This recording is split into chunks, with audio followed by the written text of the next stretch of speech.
Hi everybody, this is Alchemist2, and I'm back again with another movie review. I recently watched Chappie, which I didn't get to see in the cinema, but it's recently available through Netflix and Redbox, and I had been really intrigued by the previews, and of course they looked really fantastic and interesting and intriguing, and they sparked my interest, and I was curious and wanted to see what it was all about, because I've always been fascinated by the idea of sentient AI and consciousness and all these ideas that we really don't quite understand, honestly. It's something that we won't really get until we go, as Chappie says, to the other place. It's more than about just consciousness in and of itself, intellect and the soul. It's about the whole idea of giving something life, giving that ability, and the implications of that, the responsibility, and the division of the classes, and how people make a living, and just how you see different factions live their lives, and then you have just different mentalities and personalities, and how they either surrender to violence or find other methods of reducing conflict. And it's really quite fascinating, because you see a lot about sociology and anthropology in the whole, and what makes us human, versus the line between technology and humanity. Where does that begin? Where does it end? Does it blur? And I'm not going to answer that question for you in this case, but I absolutely love this movie. This movie was very thought-provoking, very cerebral, and erudite in the way that it was executed. And it takes place in Johannesburg, and I read a lot about apartheid, and I thought, yeah, I can definitely see where it would be an allegory of apartheid, and just how you've got this society living not too far from, actually it would be 2016, which is next year, and you're wondering, actually, could it be prophetic? I don't know. I'm hoping it's not prophetic, because that would really give me pause and give me a little bit of a fright.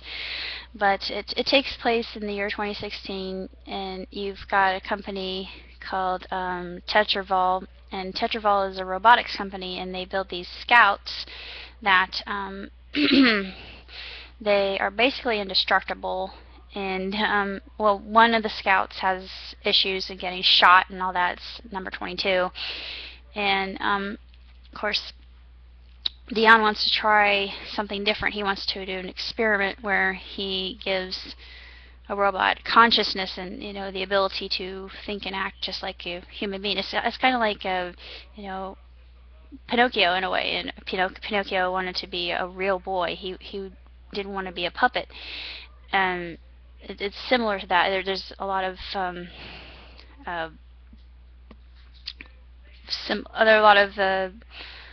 likenesses and similarities. It's interesting to see Chappie come to life, and how he's very innocent, and he he apes everything he sees that his his thug family do. He has Yolandi, the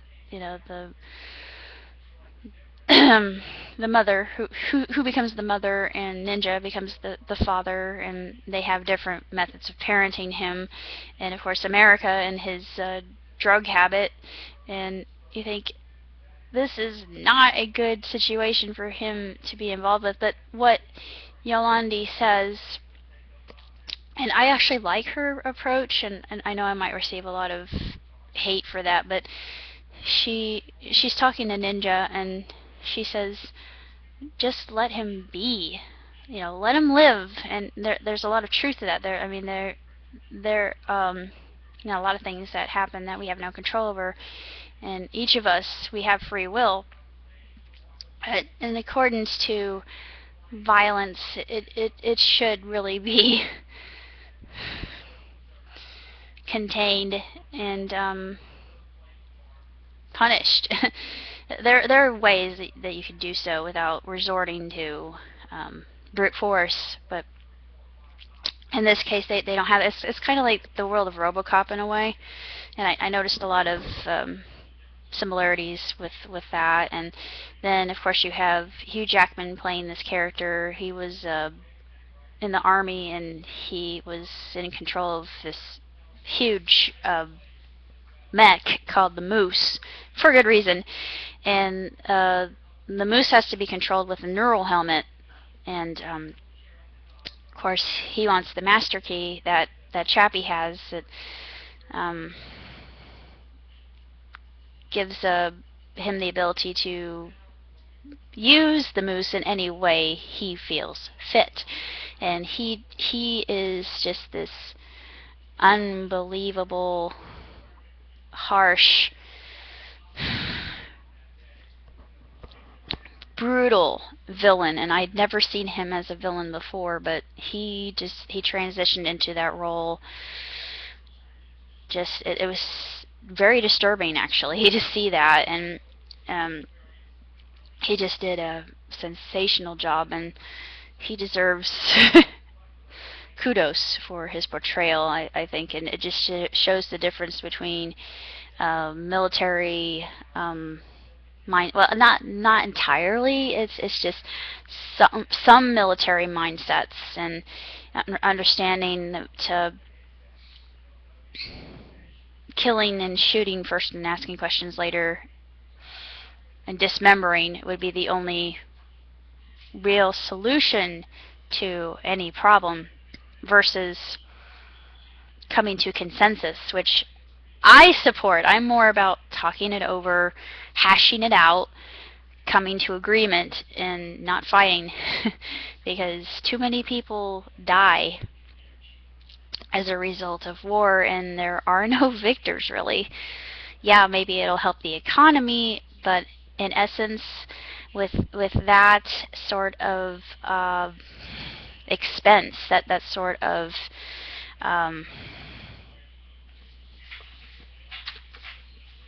cost, do you really want to go to war? Do you really want to put people's lives at risk? Risk versus benefit. It's the same thing with medicine. I mean, it's just one thing. It's not a clear-cut definition between black and white, good, bad, evil, and ugly. It's just the way that things are portrayed is just the perspective of this film is just extremely insightful. And if you're a person that's just interested in these ideas, especially the higher thought, the existentialism that comes from it, the idea of apartheid being so clearly portrayed in allegorical form, it's yeah, it just gives one pause. And I thought, oh, and parenting, you learn about parenting too, well, how not to parent, and what would be the best method. There are a lot of manuals that are written about it, but no two manuals are alike, and one parent's idea might be different from another parent's idea, and more than likely they will disagree with each other on how they should properly educate and nurture their child. And nature versus nurture, they go into that, and his nurturing, Chappie's nurturing, actually takes precedent. It's just like with Orphan Black and Rachel, and she said luckily nurture was the factor that won. And it's just such brilliant, so many brilliant concepts that just it's a movie that will make you feel. It's a movie that will make you think. It's a movie that will entertain you. It is not just, things blowing up for no reason. There's a really good plot, and just the whole idea of consciousness being electric, and that I thought everything is energy, and I agree with this. Everything is energy. That the whole methodology, I thought, I don't know if that would really work in the real world. It's hard to say. It's a very novel concept, and of course, if you've watched Big Bang Theory, Sheldon talks about uploading his consciousness into a robot so he can be immortal. And I thought, yeah, I want to do that too, but then I would be like a vampire and watch all my other friends die around me, and I would outlive everybody, and until I basically rusted or my battery corrodes. But I would only live so long as I could. I mean, unless I was solar powered, which I could basically live for eternity. But it's just one of those ideas. I thought, I don't know. I think I'm gonna stick with being mortal, because I'd rather see all my relatives and everything. I want to go to the other place, like Chappie said, and Chappie's actually my favorite character in the whole movie. You actually feel, at first you don't like the fact that he's coming into this really offbeat family unit, but what family isn't offbeat and dysfunctional? This is the epitome and bismuth of dysfunctionality, and just the whole idea that they live in disrepute, and they have to make a living pushing and stealing and killing, and all the things that people should not do. But it's just a lesson in morality, and they actually prove to be good parents, strangely enough, because he learns how to defend himself. They put him out in the real world. That part actually kind of turned my stomach a little bit. I thought, no, don't stop. That he, unfortunately, he had to learn. He still maintained his innocence and his childlike capability, and just his curiosity, his inquisitive mind. And I just love one of the lessons was don't let them take away. Don't let them tell you what you can and cannot do.